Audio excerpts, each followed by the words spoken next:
শান্ত দুপুরে ঘরের কোণে হঠাৎ ভেঙে পড়ে মার প্রিয় ফুলদানি। রাফি চুপচাপ দাঁড়িয়ে থাকে, চোখে লেগে থাকে ভয়। সে জানে সত্য বলা কঠিন, তবুও সঠিক। মা ঘরে ঢুকেই থেমে যান, চোখ চায় ভাঙা জিনিসের দিকে, আবার ছেলের দিকে। রাফি মুখ নিচু করে বলে, মা, এটা আমি করেছিলাম। মা একটুখানি চুপ, তারপর হেসে বলেন, সত্য বলেছ, এটাই সবচেয়ে বড় সাহস।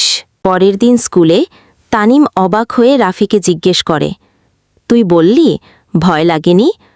রাফি হেসে উত্তর দেয়, ভয় তো মিথ্যায় বেশি লাগে, সত্য বললে মনটা হালকা হয়। বিকেলে মা ডেকে দেয় রাফিকে, হাতে একটি চকলেট। সত্য বলার জন্য তোমার জন্য এই পুরস্কার, বলেন মা। রাফির চোখে তখন খুশির আলো, আর মন জুড়ে এক প্রশান্তি, এক সমুদ্রের মতো শান্তি।